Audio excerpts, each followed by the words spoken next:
this is the same language that I've had all along, but okay, from the outset, the subject matter's changed. It's gone from the distant landscapes and the trees to this kind of microscopic views of vines and branches. But the concerns to me are actually the same as what were in those distant landscapes. Which is like looking at the fragilities and strengths in nature and finding beauty. But my attention's just been drawn to the detail, you know. It's like you've zoomed in. Yeah, completely zoomed in. But a lot of these images actually have been on my ideas list in my sort of studio files, for some of them for 10 years, but I didn't know how to make art with them, basically. Like this charcoal here, that's actually from when I was up in Queensland in 2010. And I was really drawn to all these twisted vines and sort of the dynamic that was there. And I've had this image in my head for 10 years. And it's only when I recently started this new charcoal series that I thought, I can see that I can use charcoal language to portray that. Yeah. And the transition is really interesting. Like, for me, what I'm seeing is you've gone from being a landscape painter to a painter of things within the landscape much closer. Like that perspective change from close to far. Far to close. Yeah, definitely. Like these are zoomed in. Yeah. These are basically you're putting these under a microscope. Yeah. What you used to view from afar. Yeah. Yeah, it's hard to explain. Like, I think, like, sometimes it's just what you're drawn to. And at the moment, I'm particularly focused that I want to honour whatever is true to myself.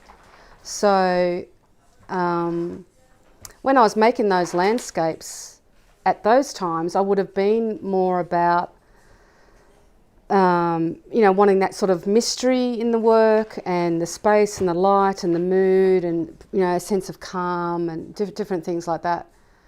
But for whatever reasons, where I'm at in my life right now, I'm actually just really noticing the beauty, which I always do, notice the beauty all around me. That's always been a big thing.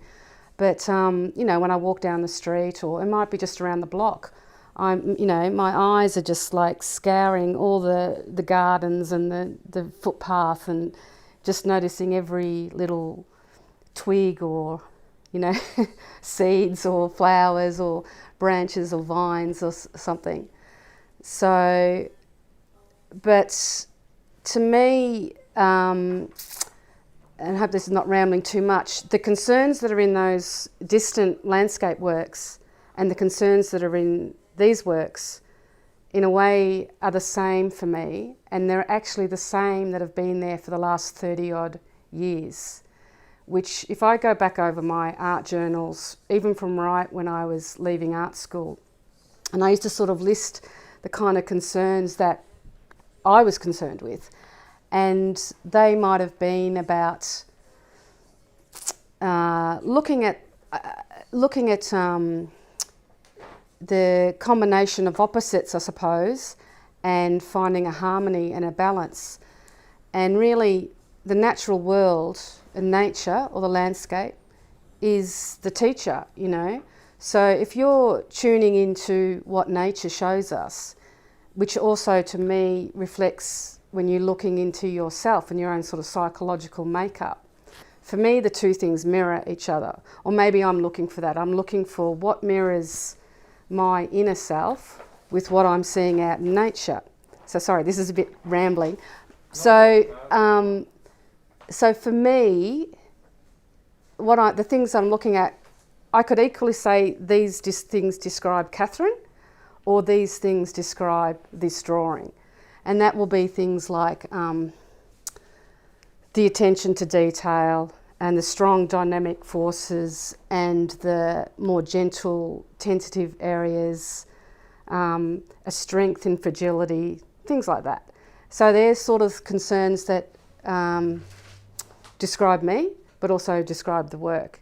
And for me, being an artist and making art is all about, you have to know yourself. And if you know yourself, from that point, you discover or create your own visual language. And your visual language has to be kind of unique to you. It has to fit you.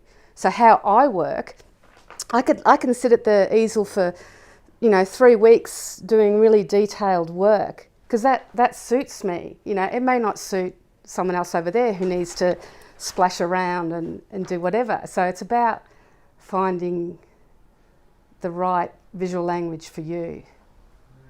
Yeah, it's a bit of a rave. These works seem more intense. Intense or intent? Intense. Intense. And maybe intent as well. There's a contortion in them. These that seem like writhing limbs of a body. It's almost like a silent fight. Maybe. Like there's a strangulation. Maybe. Maybe. There's like these. It seems like these trees are being strangled. It's more about breaking free, I think, though, too. Yeah, I sometimes you don't know the kind of psychological reading of your work until well after the fact. And quite likely, in hindsight, I might look back at this work and go, oh yeah, like in my personal life, I was going through a bit of a tough time then, and so that work kind of really does illustrate that. Usually I analyse what I'm going to be doing quite a lot, but with this work I'm not. I'm just trying to just go with whatever feels right. Like these twisted forms and the branches, they're things that I've been actually attracted to for many years, and they've been in my ideas folder in my computer and in my studio. But I just never knew how to make artwork with them. So in some ways, these kind of works have been brewing for a long time.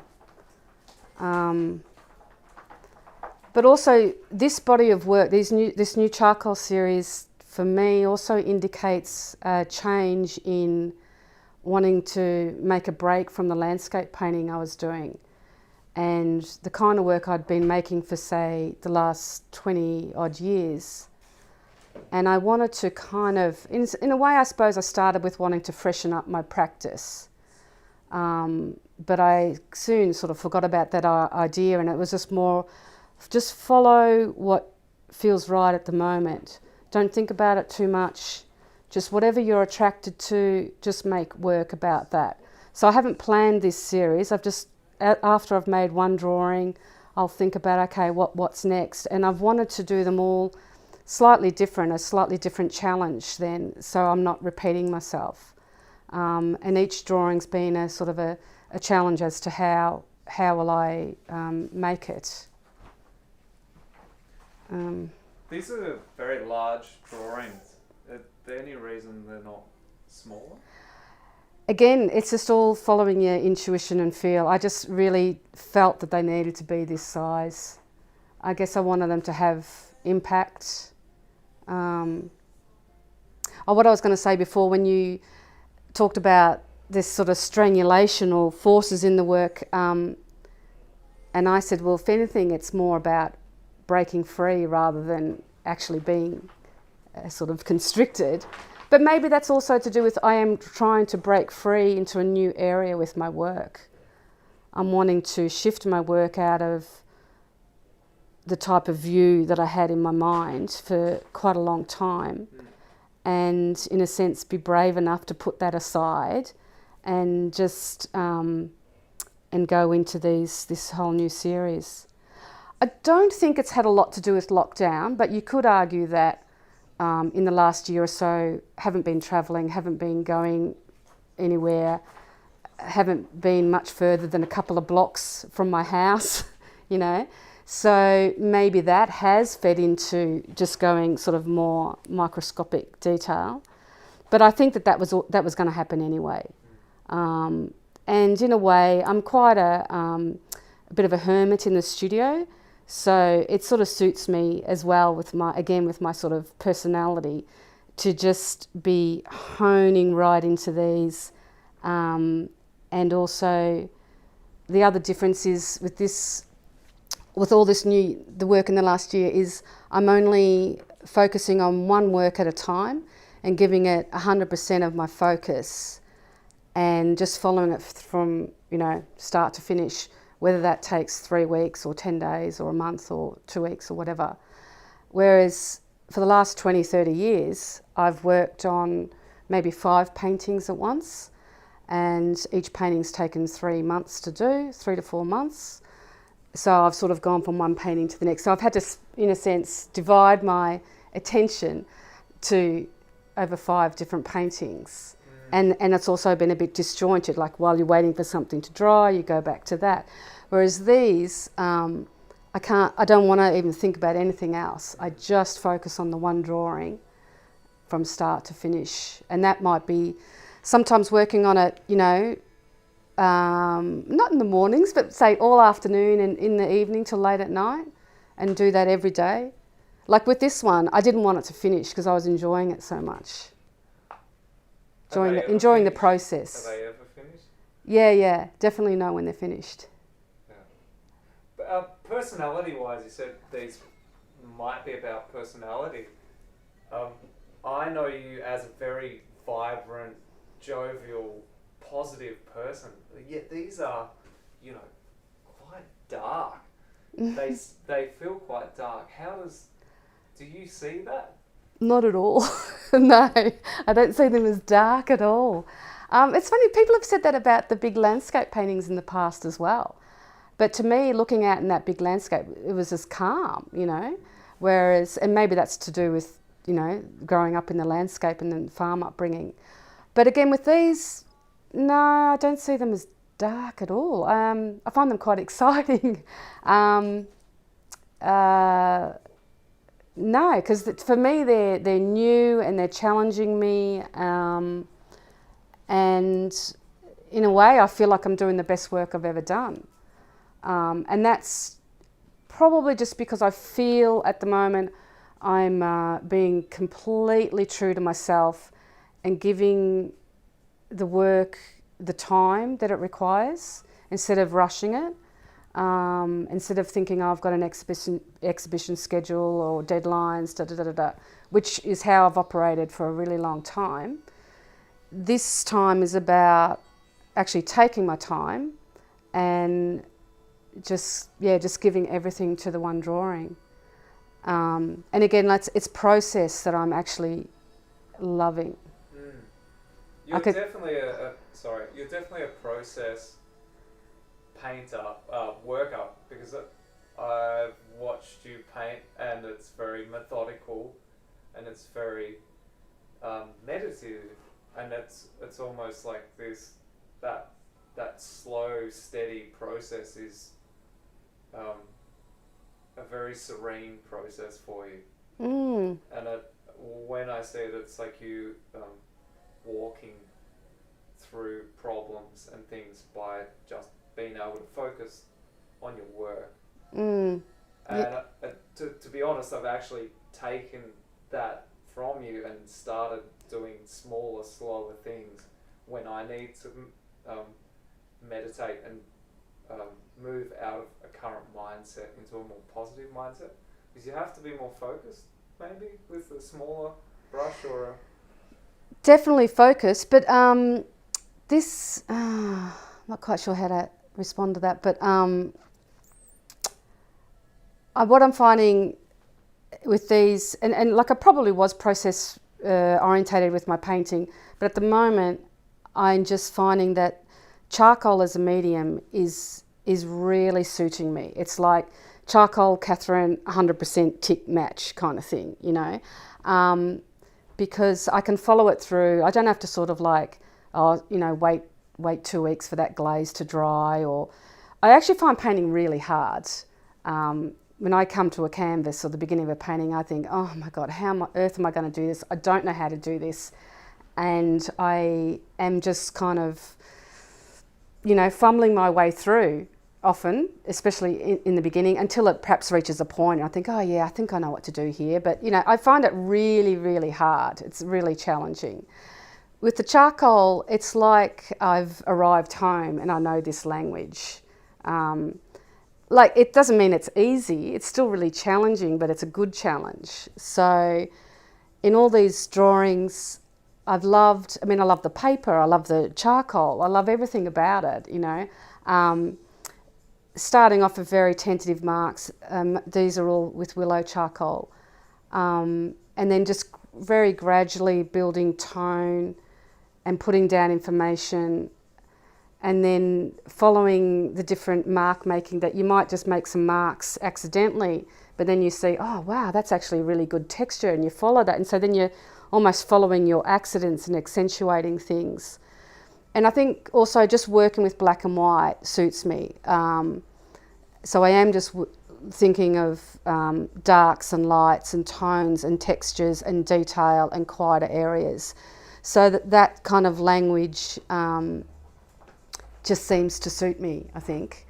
There was one sort of accidental thing that happened in these last few drawings is I found that towards the end of the drawing, because I'd been just gently using eraser marks or some willow, dabs, whatever, it kind of accidentally embossed the paper.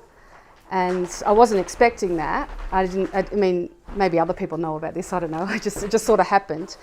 And so then at the very end, in certain areas, if I wanted to just do a very, very, very light, just barely touching the paper with some charcoal, it was picking up the embossed textures in the paper that had been made from previous.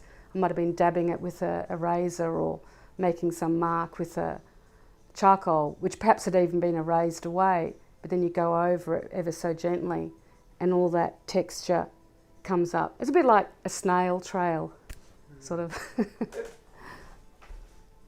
Drawing differs because you can take it off, unlike painting, to an extent. Is there something in that for you? Because this is a much more direct method of making compared to painting. I don't think, no, in a way, I'm probably using the same sort of techniques as you were alluding to before, from my painting to my charcoals. Because you can't actually take it away as much. You can a bit, but even once the charcoal's down, even in a very light area, you can't get that paper back to white. So if you want something really crisp and white, you have to leave it, you have to decide. So a bit like in the gum tree trunk, the lightest areas initially had to be left white. I had to know I wanted to leave them white. So what was the question again about taking it away? I don't know. Going over it. Harder question. Okay. Maybe I need a drink. Why change? Your works, your paintings of trees are incredibly beautiful. And a lot of people, everyone resonates with them. This is quite bold. Why, what? You just got to be true to yourself, I think. And just, where I'm at right now in my life, this is what's really taking my interest. So I don't think it's really terribly more than that. Apart from perhaps with the painting, I just felt I needed a break, I wanted to I didn't know where else I wanted to go with the painting, and I thought about, where can I take my work? But charcoal's always been a love for me, but through various reasons, perhaps I haven't given it that much of a chance over the years. But right now, all I want to do is charcoal drawing. The paintings actually, there's not going to be any paintings for a little while. I find those works very exciting in so many ways. I mean, technically they're just gorgeous and brilliant and are very evocative. Like I think that those kind of works that people will be able to look at and bring their own narrative. But I guess I'm interested in your narrative. Like, I feel like there might be something that only exposes itself in hindsight, but there's this, it's like unraveling or untying. You know, these are almost like tied in knots, like they're like intestines wrapped around, you know, trees, which are your trees have been your, for want of a better term, bread and butter, and now you wrap these tree trunks in these intestinal contortions. I don't really know how to answer that. Sorry. No, that's okay. Apart from, again, just reiterating, you've got to be really true to yourself. And now, at a time in my life more than any other time in my painting career, my main priority is to just take some time out from exhibiting, take some time out from everything that I was doing in the past, and reconnect with why am I making art and how am I making art. So kind of getting back to that little inner artist that was in there somewhere that perhaps had got a little bit lost over the years when you get consumed by needing to earn a living and, you know, I've produced a solo show every 12 months for the last 20 years. And that's been pretty exhausting, like good, but exhausting. And so I just kind of wanted to step back from all of that and slow down and reconnect with the true voice of art making for me, which perhaps got a little bit lost along the way. And I figure that, whether I'm going to do drawings now for the next 20 years or whether these drawings will then lead back into more paintings, but those paintings will be, they'll have a certain shift to them, a different engagement with them. Yeah.